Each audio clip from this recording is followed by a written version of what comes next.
Good morning, everyone. We have a great show lined up for you today on SUNUP. On the heels of the winter storm that blanketed Oklahoma and much of the country, we learn what it takes to manage a cattle herd in extreme cold.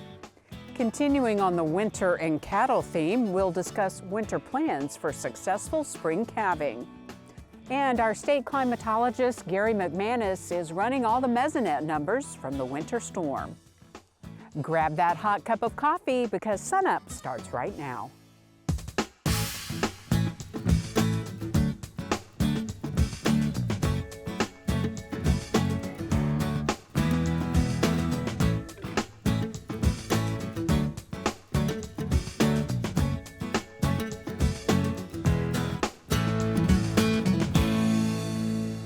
Hello everyone and welcome to SUNUP. I'm Lyndall Stout.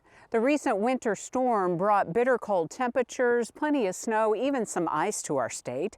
And with February arriving, we're certainly not out of the woods yet. So today we want to take a second look at a popular segment featuring Dr. Paul Beck, talking about the best ways to manage your livestock through all of this. Right now, we've got, we're at 15 degrees. We've been below freezing for several days. A cow in good condition like these cows with a thick hair coat, they're good down to about 32 degrees is their lower critical temperature. When we get below that, we're going to have to start making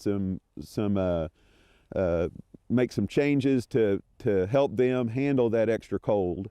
When we're down below that, it's about 1% increase in energy requirements for every degree below their lower critical temperature.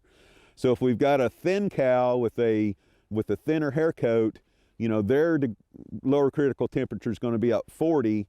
So as we get down close to zero for the temperature, they're going to be about 40% below their requirements. If we don't have a windbreak or something to keep that wind chill from working on them, we're going to be 15% higher than that. So we're looking at 50 to 60% increase in nutrient requirements or energy requirements for them to handle that cold.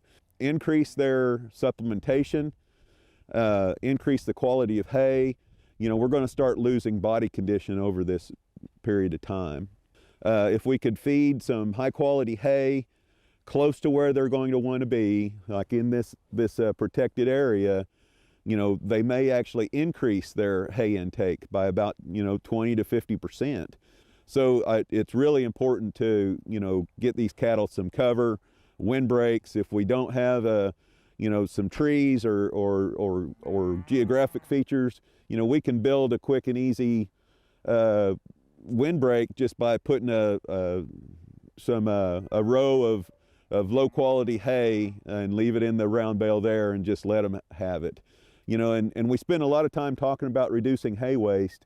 This type of weather, we don't want to worry about reducing hay waste. Let's, put some hay out on the ground, let them spread around. If they do have calves, those calves can get in cover and get up under that hay to get out of the elements. And, the past week it has been negative 35-degree wind chill in some parts of the state. So that's obviously going to affect the water.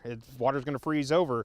So, a lot of producers know what to do, but for those producers out there that are really kind of struggling, how do I get, have water available to their cattle? What do they need to do? So if we've got, the best case scenario would be a freeze-proof tank with groundwater coming in. It's going to be warmer water. They'll actually go and they'll increase water intake when it's warmer than the outside temperatures. But if we're cutting ice on a pond, we're going to decrease water intake. But if they don't have any water available, where that's tied to, water intake is tied to milk production, intake of hay and supplements, and fermentation. So they've got to have water in their rumen and water available to utilize the forage that we're trying to feed them. So it's important to have water available. A lot of times when temperatures are this cold, we can chop ice on the pond, and get some cattle to come and drink, but then within an hour or so, it's going to be frozen back. So you may have to go out and chop ice a couple of times during the day, or at least every day, to get cattle to where they can get water and consume it. All righty, thanks, Paul. Paul Beck, Extension Beef Cattle Specialist here at Oklahoma State University. It's that time of year again, the annual SUNUP Viewer Survey. We want to hear from you. Let us know what you like about the show and what you would like to see more or less of. We look forward to hearing your feedback each year and definitely appreciate your input. For a link to our viewer survey, just scan the QR code on your screen or go to the SUNUP website, sunup.okstate.edu.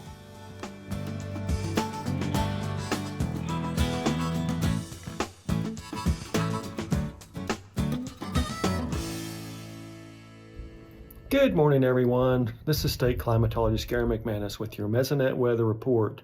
Just want to do a quick check-in from a very, very frozen but sunny Norman, Oklahoma. We're taking a look at these snowfall totals that we received throughout the weekend. You can see from the maps from the National Weather Service offices that cover Oklahoma that we had a good 4 to 8 to even as many as 14 inches across the state. That's mostly snow. Now down in southeastern Oklahoma and south central Oklahoma, we did have a lot of sleet. Sayre led the state with 14 inches of snow, which is an incredible total. Now when we look at the Fort Towson area, it had 6 inches of sleet, and Poto had 5 inches of sleet. So I know it's very annoying to have this really cold air. We did have record cold temperatures throughout the weekend, even into early this week. But it does mean moisture for the state. When you melt down 6 inches of sleet, that's really good moisture. Also, 14 inches of snow is not too shabby either. So it is the best moisture we've seen in the state really since about mid-November for those portions of northwestern, southwestern, over into southeastern Oklahoma. Now, when we take a look at the Mesonet rainfall map, we're still waiting for it to all melt, so it's a little bit preliminary. But where you see those greens, that's at least an inch of rainfall, melted down snow or sleet, obviously. We do have as many as up to 3 inches down in southeast Oklahoma where they got all that sleet. When we go up into the north central area, we also had about an inch in some areas.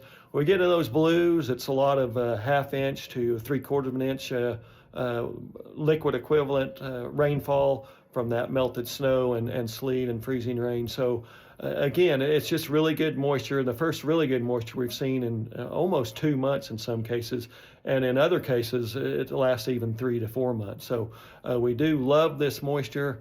It is setting on the ground, melting in quite nicely. Don't get a lot of the sublimation or evaporation straight to the cold air. So as we melt that in, it should alleviate some of those soil moisture deficits as well. As we look forward, even if we don't get reinforcing rainfall or snowfall, we at least interrupted the drought in its severity just a little bit here late January. Now we look forward to February, hopefully some more moisture and more drought relief in store for the state. That's it for this time. We'll see you next time on the Mesonet Weather Report.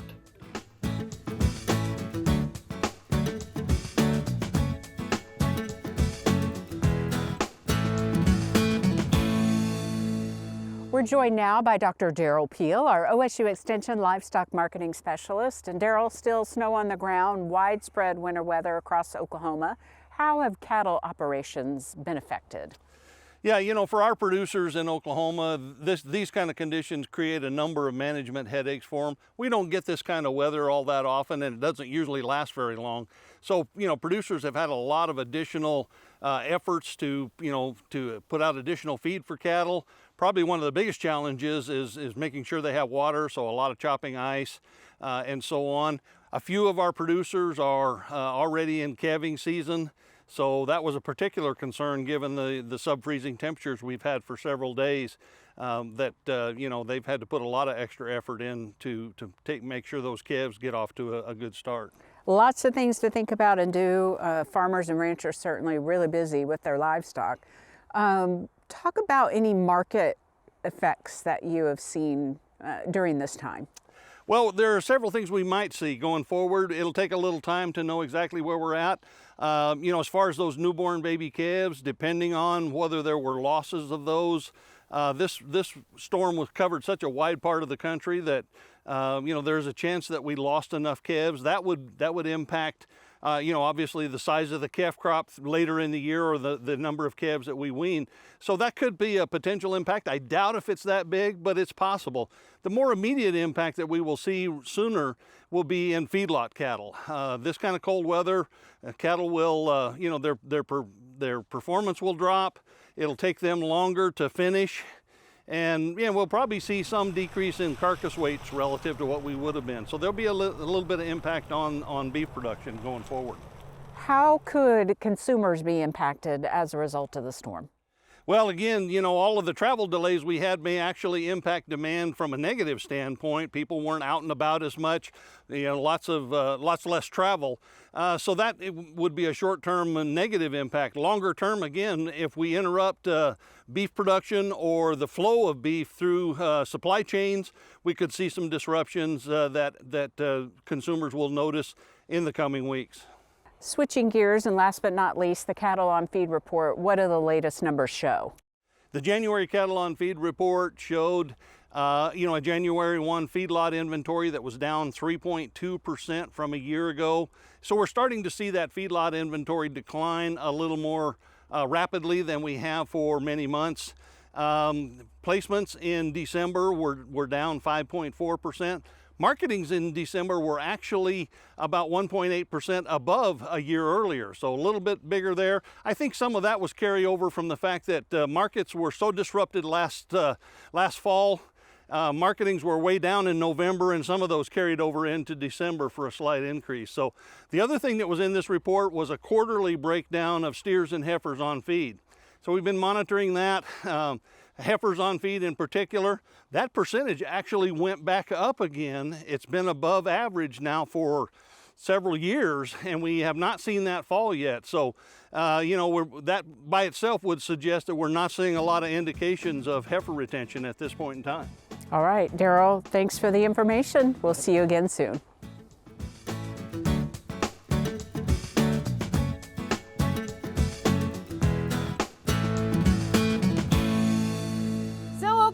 It's finally going to be winter here in January. So with a cold front coming through this weekend, it's probably time to do some checklists to make sure you and your horse are properly prepared.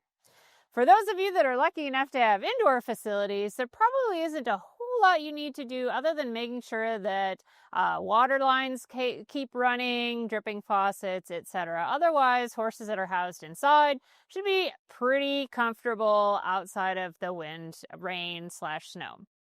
For horses that are housed outside, however, probably the first priority I always have people think about when it comes to winter weather and horses is, do they have shelter?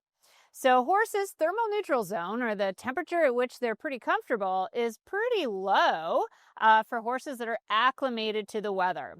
However, that is provided that they have a source of water. So that's probably number 2, if not tied with my top priority. So horses always need to have access to fresh, open water. So this is the time before the winter weather gets here to check. Do your bucket heaters work? Do your tank heaters work?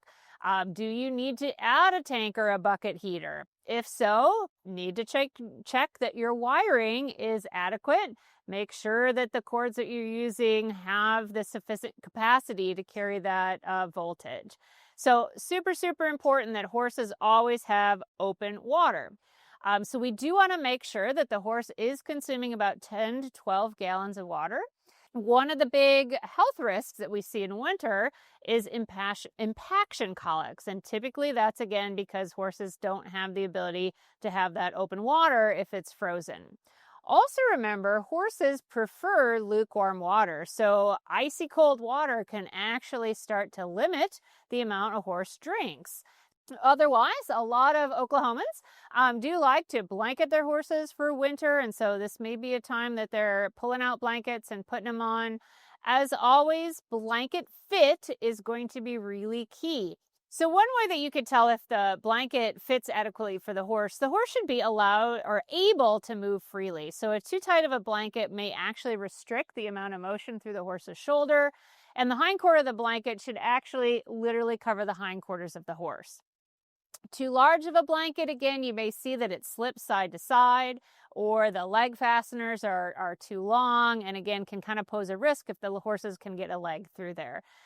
So that's kind of the basic thing. You want to really make sure that they're in good repair and, again, have been correctly fitted for your horse before you put them on.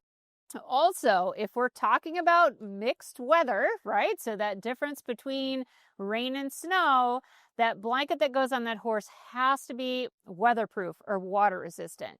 Otherwise, simply adding a blanket that gets wet can really be pretty negative and pretty harmful for that horse. Additionally, some people like to use, adding additional hay or roughage to the horse's diet to maintain internal warmth or body temperature. If we've upped the amount the horse drinks or eats, we also have to make sure they have adequate water to keep everything flowing through the digestive tract.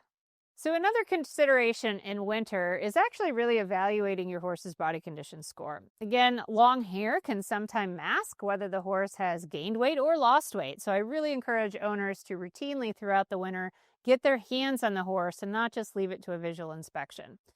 Same thing, if we're going to blanket the horse and choose to have a blanket long-term through the winter, that blanket needs to come off regularly to inspect the horse. Again, is there any rubbing or chafing that is occurring from the blanket?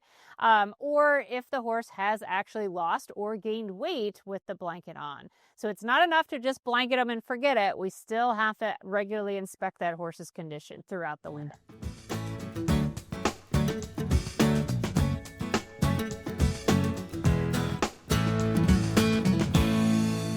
Good morning, Oklahoma, and welcome to Cow-Calf Corner.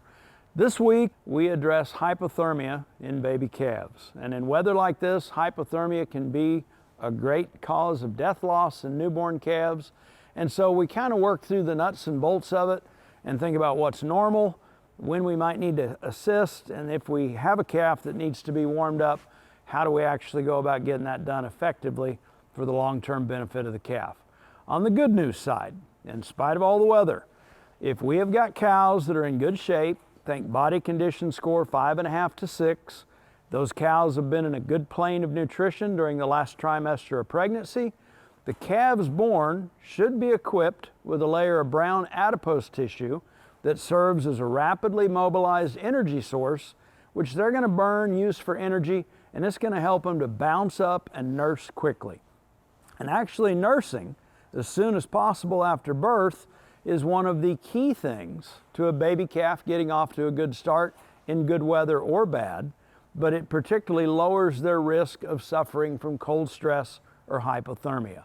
So if we've got thinner kind of cows, or particularly we see dystocia, prolonged calving, it doesn't happen in a timely fashion, thinner cows, calves without as much brown adipose tissue, prolonged birth process, all are things that put calves more at risk of not being able to get up and nurse quickly. So, what is normal?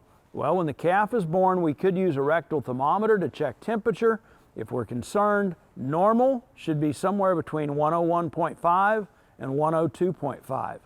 If we take that temperature and the calf is below 101, we are at potential risk of hypothermia.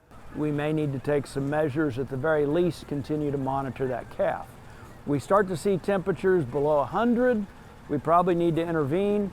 If we get a calf rectal temperature below 94 degrees, we've got severe cold stress, internal organs are starting to cool, and we need to take some drastic measures. So, if we need to help, we need to rewarm a calf. Let's think about two courses of action, internal and external. Internally, if we can get warm colostrum, high-fat colostrum up to 10% fat into that calf with a tube feeder, potentially a bottle, we are taking a method internally that's going to help that calf warm up. Not only that, but that energy is going to be burnt to help that calf create heat internally. So nutrition, energy, fat in the form of colostrum is going to be really key to helping that calf warm. Another thing, and I backtrack just a second, if we're concerned about a calf and don't have a rectal thermometer, if we put a finger or two in that calf's mouth and we don't get a suckling reflex, that is another sign the calf is at risk. Other things that indicate it, if the calf is clumsy, erratic behavior, just listless, we know potentially these are signs of cold stress as well. So back to internal and external. Internally, get some warm colostrum in the calf. When we say warm, typically think of it at 100 to 102 degrees is about where we want that to be. If we have to resort to external means, whether it is the floorboard of our truck, whether we're going to take that calf and put them in a hot box, if we're going to take them inside and put them under heat lamps, anything like that we can do in a barn, a garage, a tool shed. If we can get that calf out of the elements and a little warmer environment, potentially even resorting to a water bath. That water bath also is something we'd like around 100 to 102 degrees would be ideal. We don't want it too hot. We might cause stress in that calf going the other way. If we find newborn calves, and particularly with extreme cold, potential moisture, wetness, snow on the ground, what can we do to take measures to help them? Well, let's get them up off the ground if possible. Let's set them on pallets. Let's maybe get towels or blankets underneath them. Let's do what we can to preserve heat. They're going to lose heat into the ground. They're potentially going to dissipate heat. So a little bit of cover in that respect is also going to help. Fundamentally, when the calf is first born, the quicker we can get them dry, whether we are drying them off with towels, whether we're using some sort of a blow dryer, getting them dry, getting them to a warm spot, monitoring that temperature, keeping an eye on them. And if we get the calves coming back and going the other way, if we can get that temperature of the calf back to 99 to 100 degrees, we can potentially give it some time, maybe put it back out in the elements and monitor that calf for a few hours to make sure that they are maintaining and restoring that core temperature. So I hope this helps. As always, thanks for being with us on Cow-Calf Corner. Finally today, the winter storm may be over, but the bitter cold temperatures could stick around for a while. Today, OSU Extension Energy Management Specialist Dr. Scott Frazier has some tips for us. Well, you want to concentrate on those that are going to give you the best payback in terms of the money you've spent. And so we don't concentrate on little things, we concentrate on big things. And so in the home, that's going to be the heating system, almost entirely. So any system that's associated with the heating system, including things that aren't part of the heating system like windows, doors, things like that. So for instance, windows, we can get a lot of air coming through the windows, especially older windows. And so there's things you can do, for instance, putting up sheets of plastic. You can go to a hardware store and they'll sell little kits that you can put on and you glue it to the frames of the windows, and then use a hair dryer to basically get the plastic nice and tight. There's a couple of ways to test for infiltration also. You can get an incense stick, wait for a windy day and go around to the windows on the inside and the doors and see if the smoke blows. Sometimes you can feel it on the back of your hand, and that's not a good sign. The reason that this is important is because that infiltration will affect the thermostat sooner or later, and the thermostat is basically going to start driving the heater. So in a way, it's actually directly connected to the heater, which is the big money user in this whole scenario. Let's talk about the heater specifically, maybe some things I can do myself similar to those things you mentioned around the house. Sure. One of the things that you want to take a look at is obviously the filters. If you don't know where the filters are, that's probably not a good sign, unless somebody else is changing them for you, in which case that's fine. But we want to make sure and change the filters, especially if you have pets, things like that. You probably should be changing the filters every 3 to 4 months if you've got pets. The other thing is a test that you can do with a little thermostat, like a food thermometer, excuse me. If I put the thermometer into an outlet where the warm air is coming out, I measure the temperature, and then I go find the return vent, which is usually a larger vent where the air is going back in. I measure that temperature and I see what the difference is. There should be about 15 to 20 degree difference between those two. Should be warmer, obviously, on the supply vent. If the temperatures are almost the same, that means that heat is not getting through somehow. And so that leads to seeing if, well, are the filters impacted? And if that's not the case, it might be time to call a contractor, things like that. that leads me to the next question. When is it time to say, okay, I've done all I can and I need to invest some money in upgrading my system? Yeah, well, some of it depends on the age of the system. For instance, in my house, everything is like 30 years old. And so I know that I'm living right on the edge. And so if I try these various things, like trying to get the air infiltration down, getting new filters in, things like that, putting up some kind of not glazing, but film on the windows, or even storm windows, something like that. And if I'm still uncomfortable, if my bills are still high, if the heater is running constantly, it's probably time to call in a contractor. And if the equipment's old, be ready, because it may be time to switch it out. These things are just machines. I mean, they're like cars. People expect them to run forever, but they're going to wear out. And so it's not the kind of news we want to get, but it's kind of inevitable, I suppose. This is just one of many topics that you address on behalf of Extension, and you have several fact sheets available. Yeah, we sure do, and they're on the OSU Extension fact sheet website. You can Google that, but I understand that SUNUP also has links to these. That's right, and we will be talking to you again in the coming weeks. So thanks a lot, Great. Scott. And for a link to those fact sheets, just go to sunup.okstate.edu.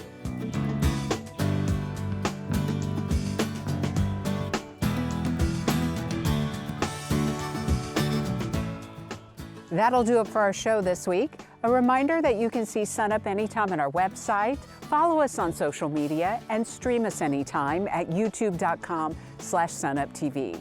We leave you today with a few great pictures of the winter storm and activities of students on campus having a lot of fun, captured by our chief photographer, Mitchell Alcala. I'm Lyndall Stout. Have a great week, everyone, and remember, Oklahoma agriculture starts at SUNUP.